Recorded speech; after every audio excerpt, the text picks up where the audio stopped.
Master Clash continues, everybody. So, I actually don't even know which play they were in. I think it's 7.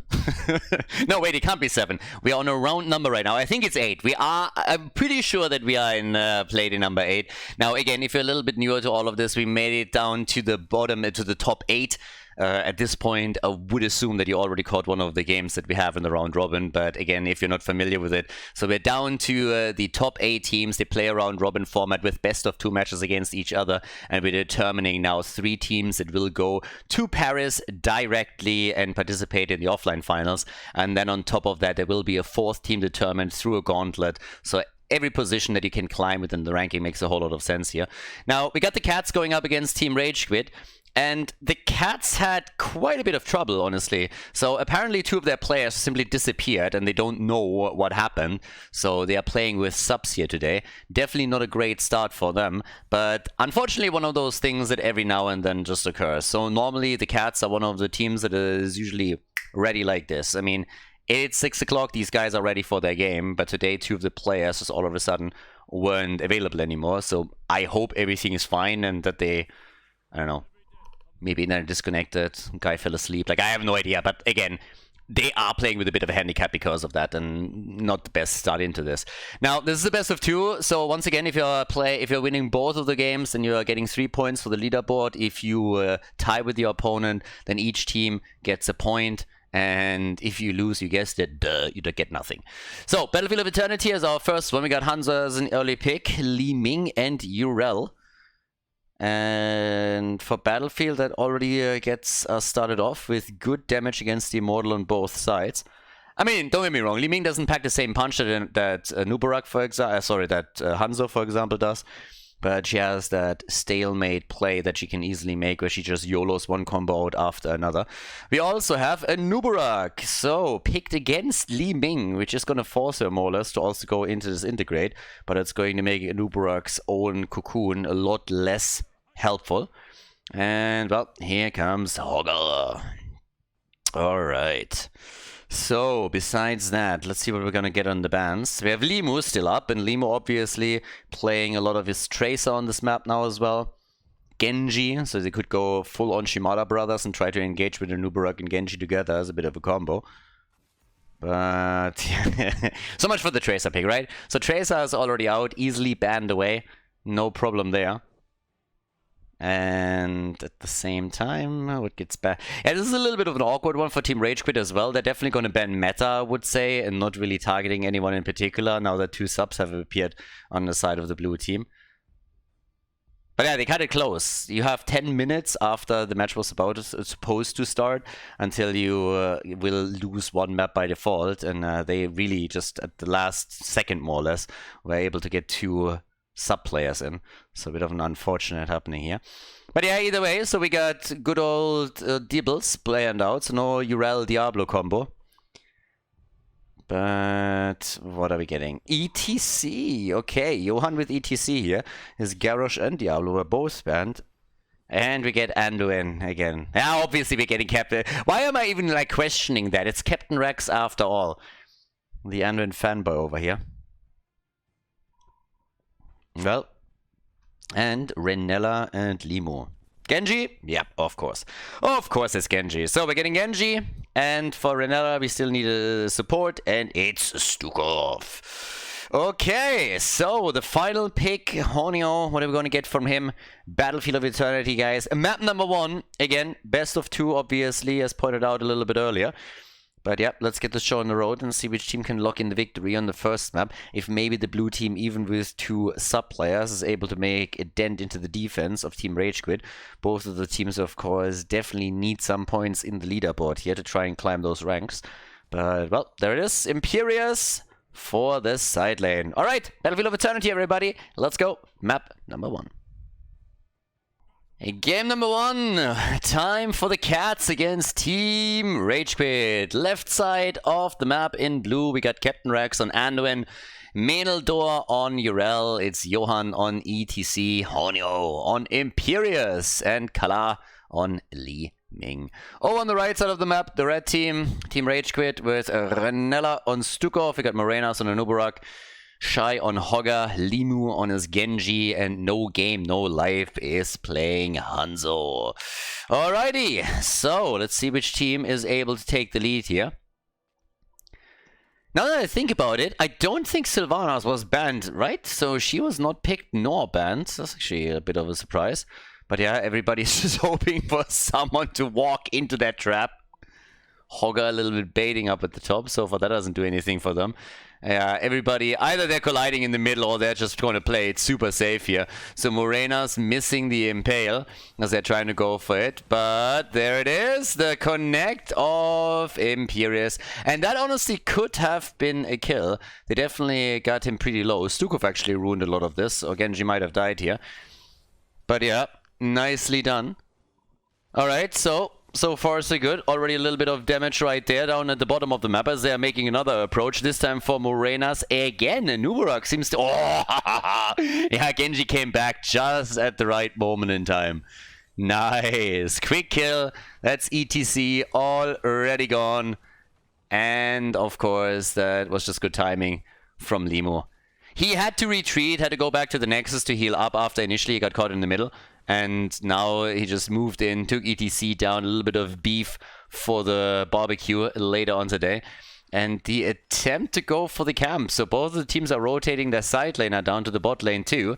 Nice attack against Li Ming, but he went a little bit too deep for that, didn't he? Genji in trouble! And he made it back out. Very low though. And dodges out on Maynildo, but it seems like the blue team is going to take control of the camp. And indeed they do. They're also going for the kill against the Nubarak. So the Beetle is down. And they're looking for kill number 2 as they're... Oh, double impale! And Renella makes it out. Barely, but he is still able to escape. Everybody here super low on HP for a long time. Limo hearthing back to no interrupt against him, but it's a kill versus a kill now. The extra camp in the hands of the Cats.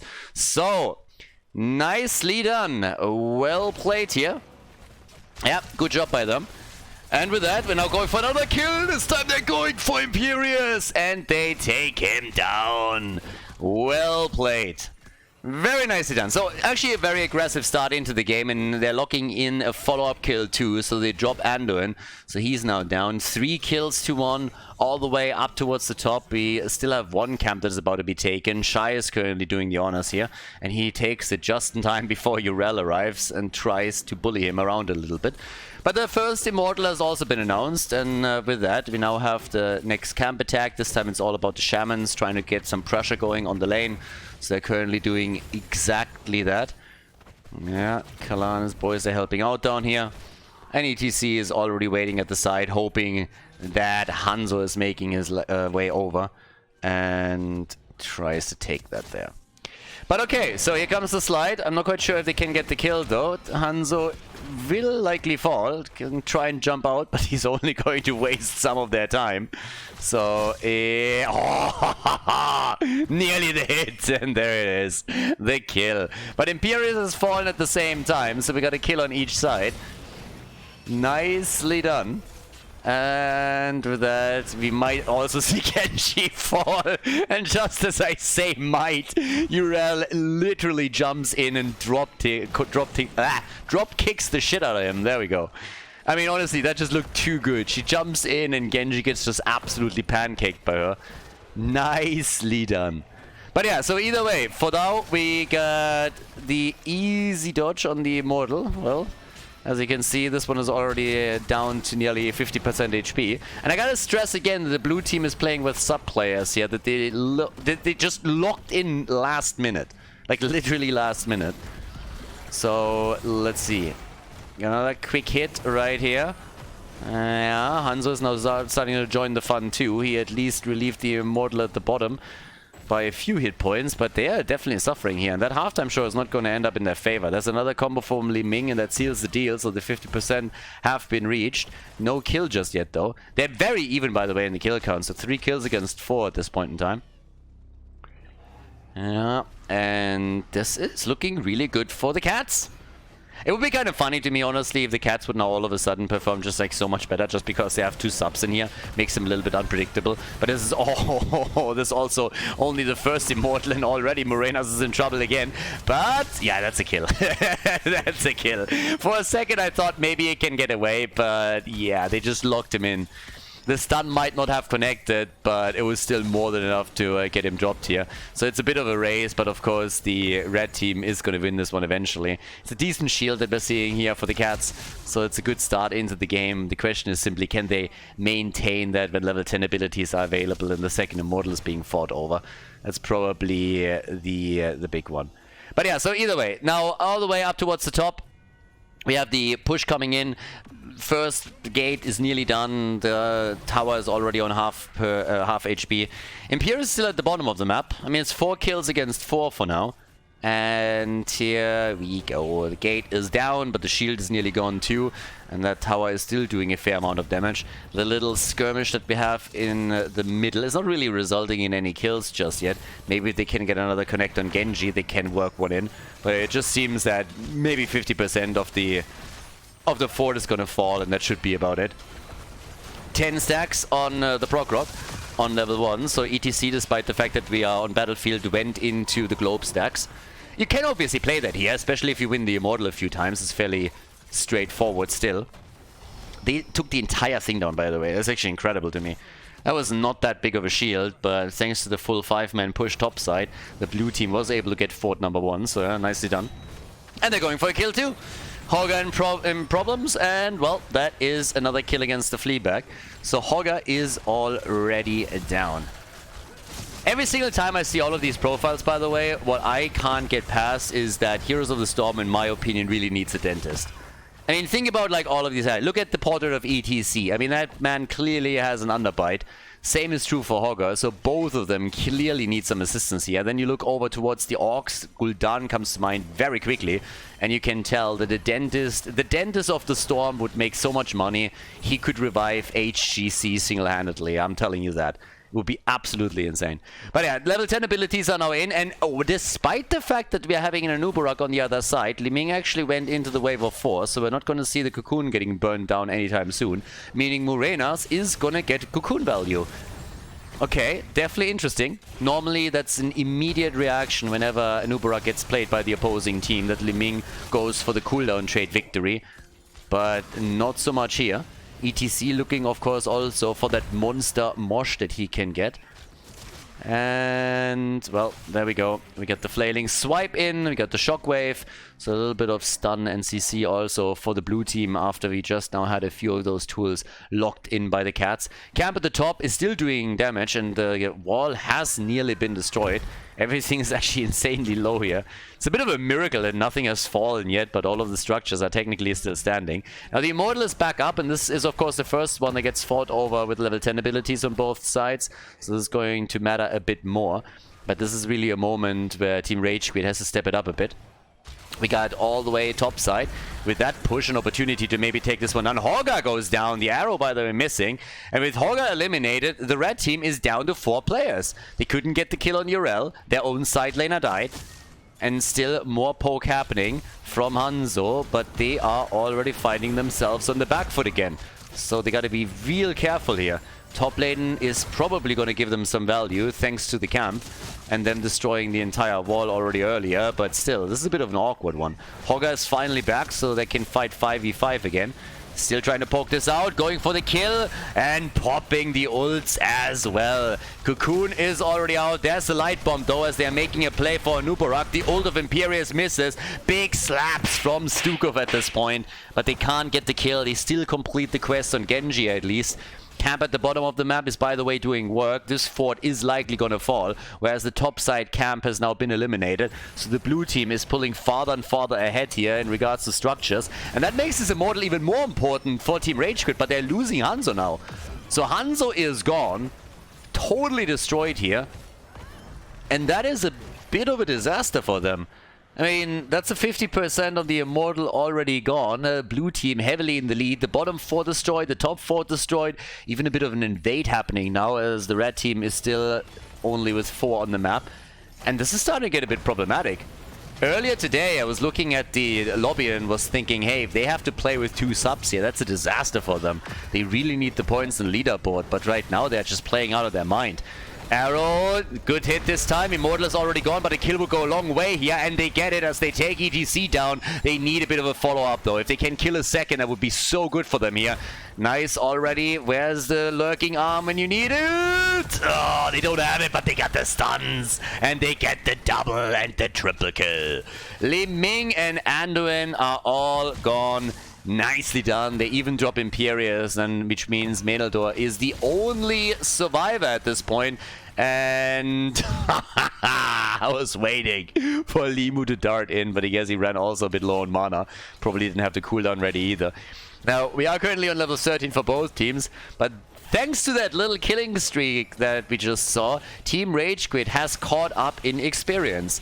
Now, they're still in a pretty awkward spot when it comes to structures on the map, since they lost both their forts, but at least they're not losing any keeps anytime soon. So yeah, not too bad. Either way, we got 40,000 damage on Hanzo, which is a little bit insane, by the way, if you think about it, because Hanzo, with all of that poke damage that he brings, has now twice the amount of damage than we're seeing from Li Ming, who's the top damage dealer for the blue team. I mean, that's quite the difference there. So, yeah. 0 deaths only on Urel and Stukov. Only Urel and Stukov. I mean, Renella over here. Like the mount, honestly, every single time I see like these mounts that Blizzard brought in, it's just so amazing to me. When Fnatic won the mid-season brawl and they were the only team that never got a mount, I would have been so tilted if I would have been part of the Fnatic organization by that. Literally everybody else that won a major event got a mount like this, with the exception of Fnatic. They got totally shafted there. I have to think about this every single time that I see it. But yeah, either way, as it stands, we have very aggressive plays by the blue team. They're looking for kills, obviously, to put them ahead a bit, and also buy time for the top camp that they just set en route. Nice shockwave, arrow, and Genji with the kill. Neat.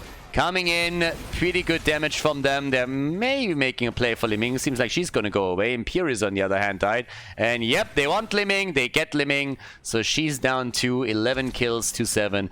It seems like Team RageQuit is all of a sudden starting to find their rhythm. They also need to find somebody that deals with the top lane. Another one of these useless catapults, by the way, that is too stupid to just like drive around. So yeah, nicely done.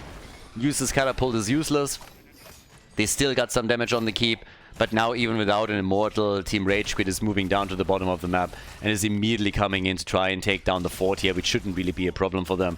But once that they are focusing on the Immortal, that's of course a chance to really pull ahead. Get your level 16, get the talent advantage, go through the top lane, and just see what you can do there.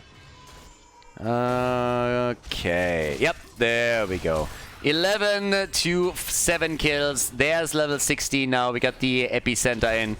Yeah, and it's time to party. That's the awkward moment for the cats now. They gotta somehow try and defend this one, buy some time for them to get their own level 16 before they go for a big engage here.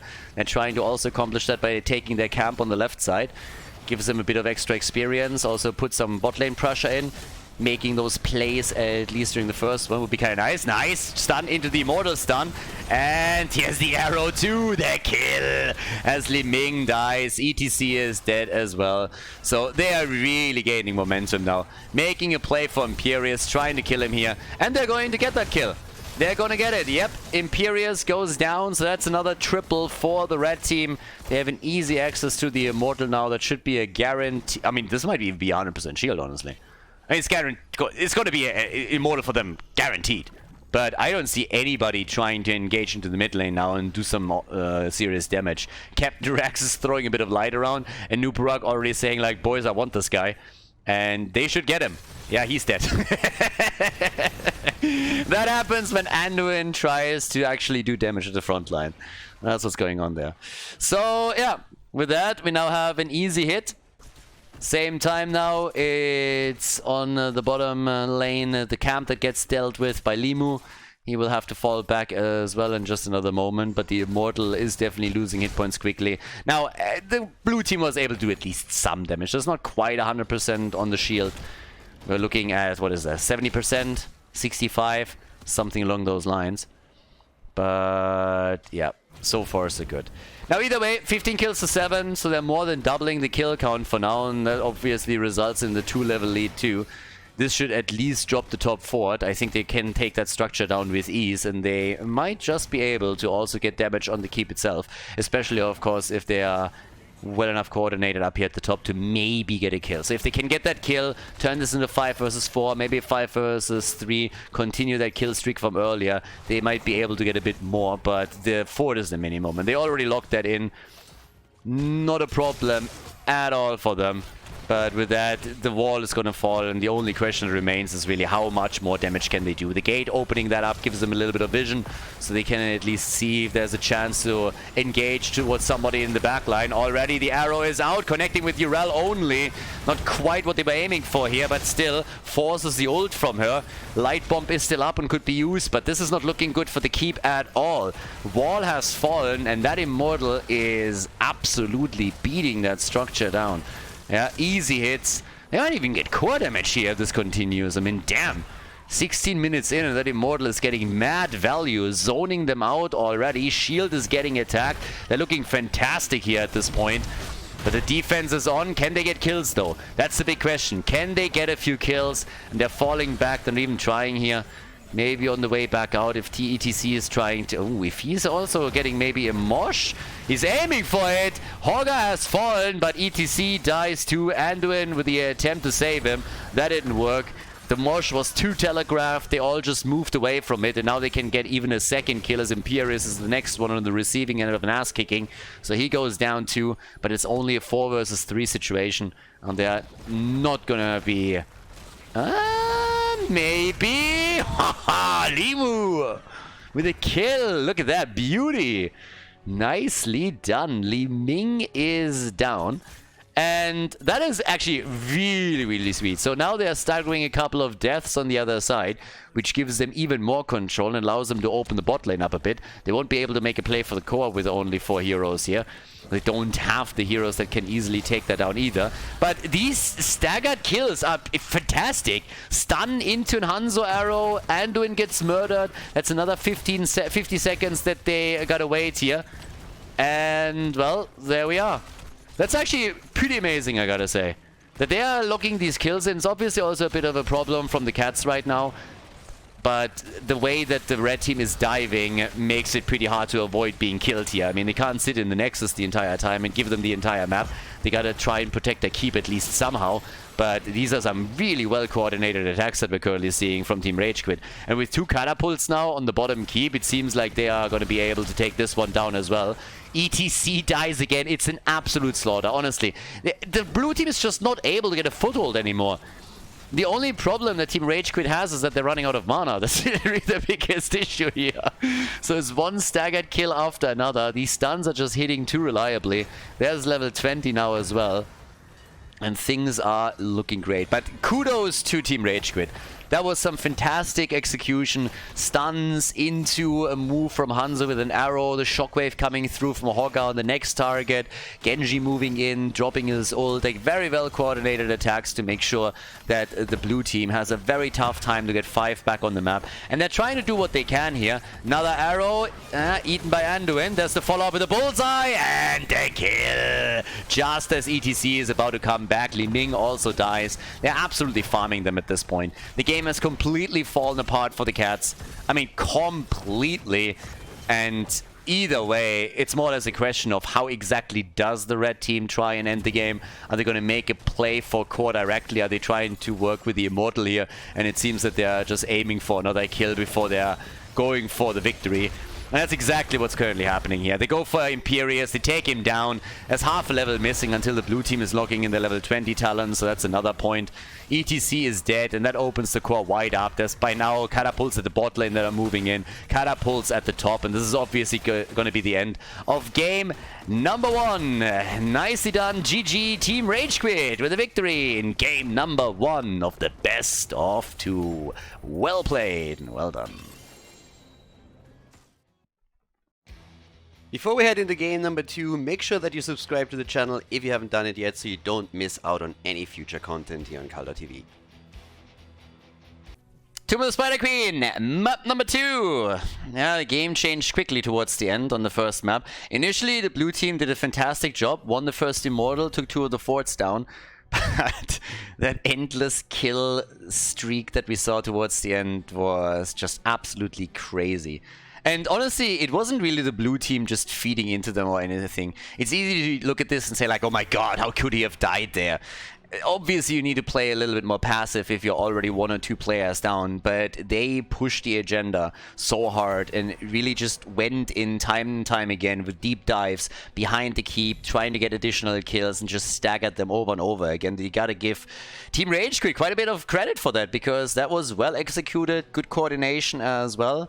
Right now, we got Tomb of the Spider Queen as our second map, and of course, there's a chance for the blue team to redeem themselves a bit. Still, always the caveat that they are of course playing here with sub players, so they don't have the full team here. And I gotta admit, the Cats have been a little bit disappointing this season. I honestly don't know why, but for some reason they only won a single map so far in the round robin phase.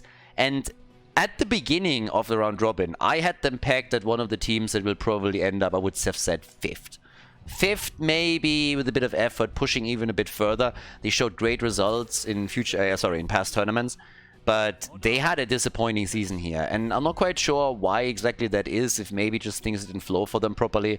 So, yeah, maybe this is just not their tournament. But it's just shocking to me when I look at the leaderboard and I see them with a single point there, because this is just not really the team, or not the results that I associate with the team that has been continuously doing work in X Cups.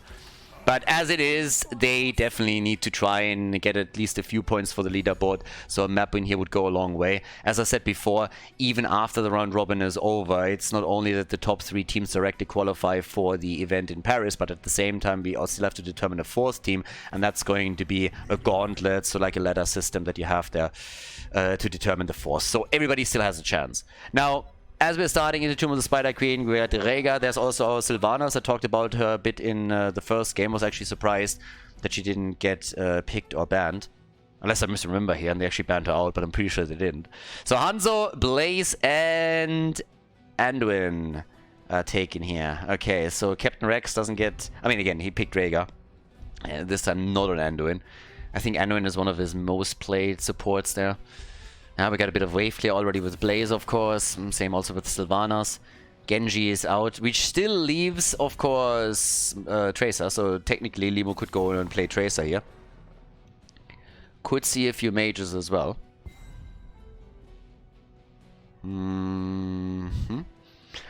A little bit curious what the bot lane is going to be for them. I mean, Leo is banned now. He's obviously one of the heroes that you see on this map a lot. I mean, Leo in general is just strong, but on Tomb of the Spider Queen you see him a lot for the Entombs, also for the bot lane control. It's a little bit similar to what kind of priority he gets, let's say, on Infernal Shrines, for example. But there's Jojo. That helps him with kind of... Ooh, and we get Mephisto. Okay, Sylvanas and Mephisto. Yep. There's Stitches. He wants to play and he gets to play, still with that ugly skin on the other hand. And there's the Tracer pick. So they basically they had a bit of a like pick your poison situation going on. Either you ban Tracer, then most likely Genji is going to be played again, or you ban Genji, then the chances are high that Limo picks Tracer. That's exactly what happens here. Didn't really work out for them in the last game. So normally you would obviously talk about something along the lines of like Genji plus Anduin if you can make those plays, but in this case you can also make similar plays happen with Tracer, not quite to the same extent, but you get the idea. And we're getting Khaldor and Dehaka here for the side lane. So guys, Tomb of the Spider Queen is map number 2. Let's see if the Cats can maybe get a win here, or if Team RageQuit locks in an easy 2-0 with the composition they're currently playing. So, Master Slash 2022, Tomb of the Spider Queen, second map in the series. Game on! Game number 2. On the left side in blue, we got Captain Rex on Rega this time. Khaldor and Dehaka, Honio and Sylvanas. Klar is playing Mephisto. And we got Johan with Johanna. Skull Missile build for Mephisto, as it seems. We have Renella on Anduin for the red team. Limu is playing Tracer. We get Shy on Blaze. No Game No Life on Hanzo again. And Murenas is playing Stitches. Okay, so second map in the series. Let's see if Stitches can land these hooks. Disgusting skin. Absolutely disgusting skin.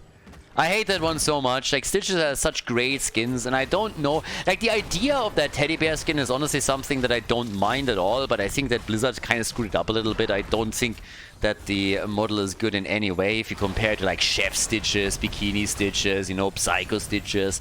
I mean, there are so many good Stitches skins. Like, even Roadhog is great, but that one just does absolutely nothing for me. So, yeah. I think that could have been just, like, better. The idea is nice. The execution is a little bit meh. But either way, we got down to the bottom of the map, our two solo laners now, so as already mentioned before, it's just Dehaka and Blaze, both of them obviously more so aiming for the minion waves than anything else, but both are also now trying to get a kill here. The drag is in, nicely done, Shy is in trouble, a little bit of body blocking would maybe even lead to a kill, but then Anduin joins the fun and ruins the play of the blue team. Nice, so... yeah, Stitches is already waiting at the sides, hoping for the hook, but that one didn't work out. It's just a little bit of early game skirmishes that we have from the teams. Both are now also aiming for their mercenary camps. So it's the Bruiser camp that gets focused over on the right side. The same thing is happening here too. On level 1, we got again the 1-2 punch for Tracer. And down to the bottom of the map, Khaldor, all alone on the bot lane. I actually don't really know why this... like, I mean, honestly, would you be in any way scared by a 1-2 punch from Tracer? I cannot imagine that hurting. Have you seen her? She's tiny. She's absolutely tiny. I mean, I'm really sorry, but that would tickle maybe a little bit, but that's about it. Like, they need to change some of these talents' names. I mean, yeah, that is just not going to be a thing. If Tracer would punch me, I would probably just laugh. So, yeah, the girl's great with the bombs and everything and tons of damage, I get it. Like, she's zipping around the map and I can totally understand that. But some of these talent names are just ridiculous. Pulse generator over here now too. And off we go. They make a play. Oh, yeah, that came just at the right moment in time. Without that iron skin, I think we would have looked at kill number 1 in the game. Both of the teams now are dealing with a camp in the middle, more so than anything else.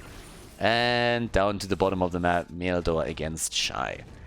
Yeah, I gotta say that a lot of the Hollywood movies these days are always kind of amusing to me. You know, when you're, for example, seeing like an absolutely tiny woman. I'm not talking about someone MMA style, you know, like fully trained, like really, like not only like well-trained, toned body, obviously with a lot of muscles and everything. But when you have like completely tiny action hero women that all of a sudden beat the shit out of a muscle mountain. I mean, technique is obviously accounting for a lot of stuff, but you also need to have a little bit of weight behind it in order to do some proper damage. So some of these things are ridiculous. And again, not say, I mean, any kind of MMA woman will obviously beat the shit out of me, so this is not what I'm talking about. But if you look at a few of the action movies that you see just lately, it's always like some supermodel that has like absolutely no meat on her bones, and then you have this like 2-meter guy, total mountain, and they're just like getting one punch in and the guy just drops, and I'm just like, I'm not so sure on that one. So yeah, the 1-2 punch on Tracer is pretty much what I'm trying to say. I wouldn't really respect that. I would respect the bombs, the ults probably, and those 2 pistols, unless we're going for a Bikini Tracer, then it's a little bit of a different one, but that's a water balloon fight that I'm also quite happy to join. Either way, a little bit of a side tangent here. Some of the stuff doesn't have to make sense. I mean, again, Anduin is literally throwing light around. That guy doesn't know how to hold a sword, and somehow is able to do damage. Like, that is never gonna lie with me. His light stuns, like, how is that a thing? Like, he throws a light bomb around. What is a light bomb? I mean, if you go in and you're coming in with, like, some kind of stun grenade, you know, like, I might get that, but, like, that thing is just weird. It's a light bomb. I was like, dude, sorry. Like, stun grenades work with sound, not with light. Close my eyes and I'm happy, alright? I mean, maybe you have to close your eyes for a little bit. You have to go full Illidan on them. But no. And how is he zipping people around in the first place? Can somebody explain it to me? Did he join the Star Wars franchise? Is he playing with the Force? Is that what's going on there? How does that work? I really don't get it. Like, his trade... That's me not getting the World of Warcraft lore, I suppose, but like, how is he pulling someone like Stitches? Look at Stitches. That guy is massive. You have the same with someone like Blaze. He's literally wearing an armor. It's super heavy, and Anduin comes in and is like, ooh, zip, and it pulls him out. It's like, that's just not a thing. If he's part of Star Wars, alright, I'll let it slide. I'll let it slide. May the Force be with you, Anduin. May 4th this over, but I'll still grant you that one. But yeah, that guy, at least he went for a proper skin here. I gotta appreciate that. What I really cannot stand is that Robin skin that he has there. It's like that skin, I mean, Anduin is already beta enough, but if you then also give him the Robin skin, that's a little bit too much on the nose. Single kill so far in the game. Both are still struggling at the turn, and we have like an endless skirmish here in the middle, by the way. I mean, it is not stopping the entire time. Now they're making the play for him, yo. Limu's already jumping straight into the back. And, well, let's go. There's the kill. Tracer is down. Okay. And there they go for another one, and they drop Hanzo. Now Stitches is going to pick all of this up. If they get his Stitches, oh boy. They should have inted for this one. Get the kill! Yes, that is horrible for Team RageQuit. Woo! That one hurts. That one really hurts. That's a lot of gems lost. That 5 kill to 0. They're even getting the top 4, or at least a lot of this. Level 10 abilities are in. And they can turn in now as well. Alright. There we go. By the way, when Anduin uses his pull, right? Like, if he looks at Tracer and then he looks at Stitches, does that work out to the same amount of effort? Like, how is it the same? How is the cooldown not shorter after he pulls Tracer than it is when he pulls Stitches? Stitches is a big boy. He has heavy bones. Very heavy bones. So, if he pulls the Stitches, like, shouldn't the cooldown be higher? Am I the only one that is bothered by this? If you pull Tracer, let's say you pull Murky, right? You pull Abathar, I don't care. Shouldn't the cooldown be lower? The time that you need to recover from the action that you just executed?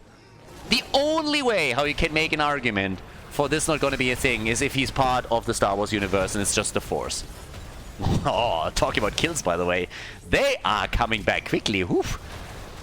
Yep, there we go. So at this point, we already have 5 kills to 2. They locked in a double kill. Rega and Jojo are both down. And they can go for their first turn in here, maybe. Unless, of course, the blue team is a little bit quicker and gets another one now. So, yeah.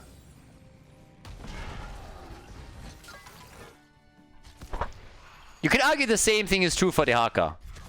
Also, what kind of muscle strength does this guy have? Think about that tongue. If you lick Murky and drag him, I get that. But if you lick, let's say, Stitches, when does that tongue tear? Is that a thing? Is that a thing that Heroes of the Storm heroes have to deal with? And it's like, ah, shit, guys, I'm out this week. It's like, why? What happened? I was trying to lick Diablo when he was fully stacked on his souls. And it's like, oh, shit, that damn hurts. So, yeah, a little bit of a strain. Have to make some tongue exercises. But there's finally a turn in now for Team RageQuit. Wouldn't that be a great MOBA, by the way? Like, we call it the realistic MOBA. MOBA. Where everything is based on, like, physics. Ah, that's the kill. So that is actually a arrow, baby. And there's the jet propulsion stun. Okay, now we're talking. Goodbye, Rega. Oh boy, they're snowballing this again, aren't they? Great early game for the Cats. 5 kills to 0 initially, and now we're back to even kill count. And with that Web Weaver wave, they can take the bottom 4 down, and they can also get everything here in the middle. Yeah, that's going to be a 4. They're going to take 2 here and pull ahead in structures as well. Alright, alright, alright, alright. All the way up at the top. They might be able to take that wall as well. A little bit more pressure. But, yeah, remorseless. And the tidal waves. Yeah, open the gates. Where's, by the way, my Gorge? Gorge is on a 6-second cooldown. If they get a good hook and a Gorge here, they could drop either one of them. Yeah, go for... yeah, he's already trying to go for Mephisto. Yeah, I was more thinking about Rega, but let's go. You do you. They're still adding gems, which is, by the way, amazing to me. So the blue team is closer to their second turn than Team RageQuit because they lost so many gems in the early game. But, yep, there it is. Right. Down to the bottom of the map. there's already another camp about to be taken, and nobody's dealing with that either. Tracer is literally zoning towards the left side, where Rhaegar was still positioned. He did it again! Did you see that? He did it again! He just pulled a fully armored guy, and is like, nah, no problem. Doesn't even work out. That guy is not even, I mean, he's not even hitting the gym or anything. Oh, but that's a kill regardless. Nicely done by the Haka. Well played. So, the Haka is down. Sorry, the Haka killed Blaze. Blaze is down. There's the isolation. And Tracer Limu gets out. Nice. Yeah, good escape. That looked like he is gonna fall. Andring is throwing a little bit of light around. And yeah, Jojo is taking damage. Get murdered. Tracer against Sylvanas. Easy kills. Can you tell me, by the way, how that hurts? Like, it's not like Anduin is channeling a laser or anything. He's literally throwing little bubbles of light, and when they hit somebody, it hurts. I mean, if you're like, I don't know, undead or something, maybe. I mean, if it's Illidan, it shouldn't affect him at all. He literally can't see it. It's like, ooh, what just happened? So, yeah. The leap of faith. Also, this is fully... Like, why is it leap of faith? I mean, it's, if anything, a pull of faith. How is that a leap? He's not leaping to you. You're literally pulling him. I'm sorry, guys. This is not going to be... We're not going to focus on anything else here now. This game's over. I'm sorry. Nice hook, by the way, and a really good follow-up. So we get the kill on Johanna. 6 kills to 8. I swear, by the way, I'm not drunk. But this is just bothering me right now. The leap of faith. We talked about Muradin in the dwarf launch, and that somebody has to launch the dwarf. And there's all kinds of wild theories how that's being done. Mine is still Pocket Aragon. But leap of faith. Nobody's leaping. Nobody is leaping here. Arrow! Ooh, that one is not going anywhere. Now, they can't get a kill either, but thanks to them taking the boss, they're at least going to get the top fort. Now, the Haka just turned in, so he snuck over and took that one. We still have in the middle of the map one camp active, so I would say that fort is also a bit in trouble. But as long as they're getting the structure here at the top, they're going to be Gucci. The bunker is there again from Shy. And Limu is just dancing around looking for a few more kills. And I mean, Limu is doing work again with this Tracer. He's not quite on Hanzo level when it comes to the damage output, but obviously he's doing some good work needling away against them. The Nexus Mosquito in top shape once again. Web Weavers on the ground, trying to do their thing all the way up at the top. The boss is still stopping the last wave, the last spider. And down here, there we go. But, yeah.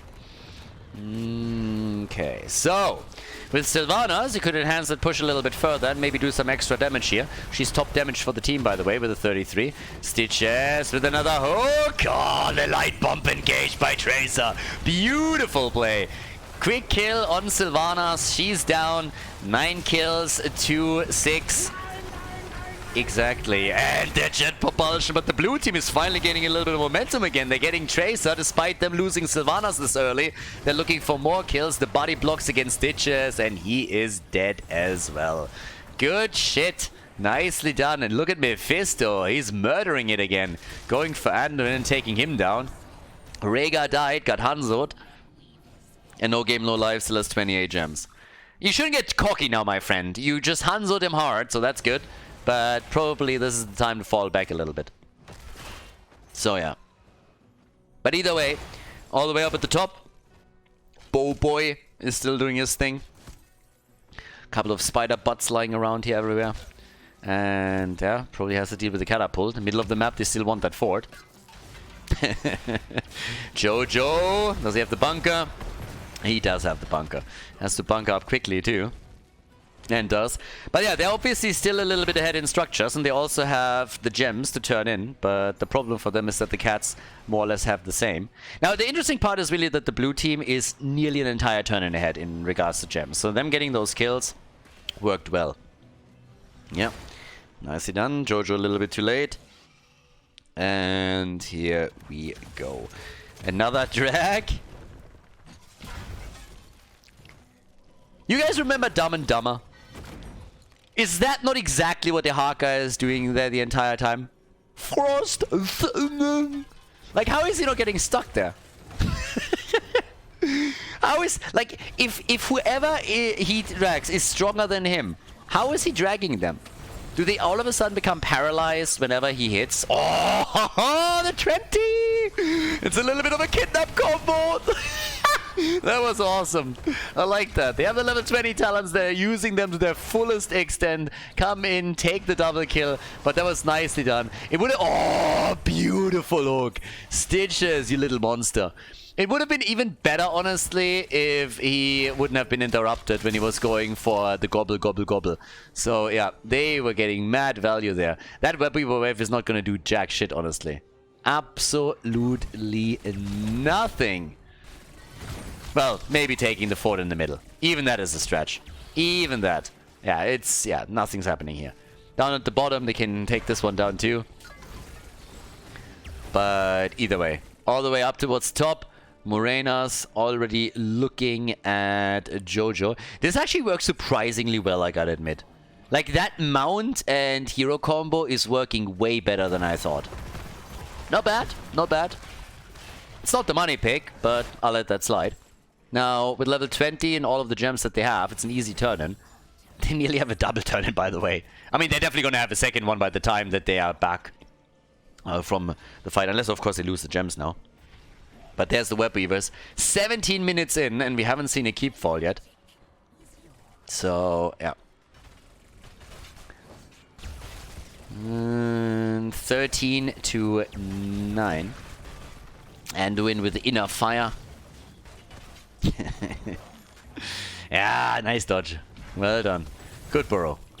Really well played by him here. I mean, to be fair, a little bit telegraphed. Obviously, was waiting for it, but still, like... Nicely done. Both did what was expected from them.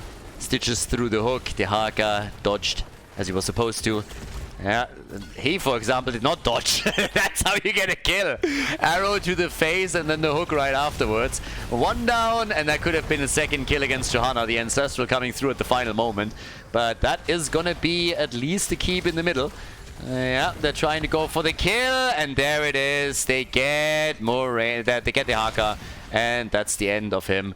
Mid-keep is gone, and I think we might even see the game end here. Well, maybe not. Hanzo's down, so at least they got a counter kill. Mephisto is still doing his thing. He has Mimic now on level 20, and his damage output is obviously nothing to sneeze on either. 62,000. Captain Rex gets wrecked, and Kala is trying to escape here. Yeah, this is not looking good for either one of them. Another hook, and this connects. Goodbye, my friend. He's not gonna make it. They're both gonna die. A 5-man team wipe. And that is, of course, a game. Yep. They're gonna get this one. Nicely done. A 2-0 victory for the red team. 4 team RageQuit against the Cats. Well done. Yeah, and some easy 3 points for the ranking.